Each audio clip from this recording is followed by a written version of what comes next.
Hello everybody, this is Joshua Phillips for Living Reason. Today's video is gambling for the sake of knowledge. And just a little thing I've noticed and tried to integrate a little bit more into my life is that frequently people will use extremely confident language about how sure they are that something is true.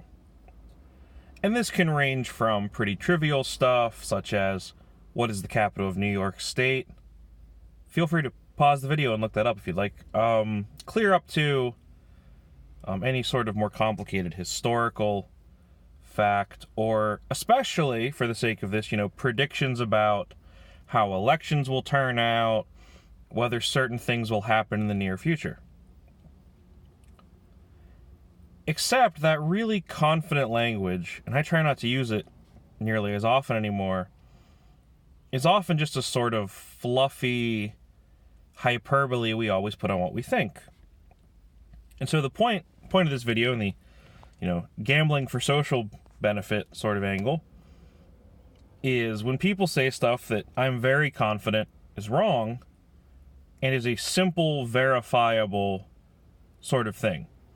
So it can't be something complicated like, will this tax plan benefit the country over the next 5 years? Because that's not a simple, verifiable, indisputable sort of thing. But what I'll do in that sort of circumstance, say somebody says that New York City is the capital of New York. I will literally pull out my wallet and pull like $1 or $2, because you can't bet enough that it's actually potentially harmful, or it changes this. Pull out $1 or $2, put them on the table, and say, I will bet you $2 that you are wrong. And what's interesting is, I have had plenty of people who said they were absolutely sure of something. The second I pull the dollar bill out of my wallet and say that, they're like, oh, no, never mind.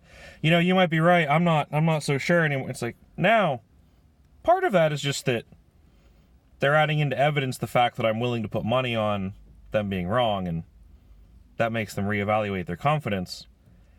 But what I really like about this idea is it actually tests whether people are using an appropriate level of confidence when explaining what they think. So I won't go into them, but I have a few outstanding political bets over things like who will win the next election, certain very verifiable things occurring,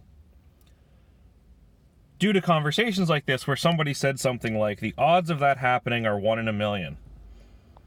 And I just responded, okay, I'll give you, I'll put up like $10 if you'll put up $100. And they would look, sometimes they'd take the bet.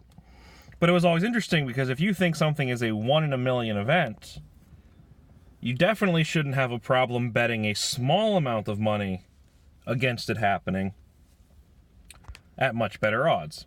Excuse me.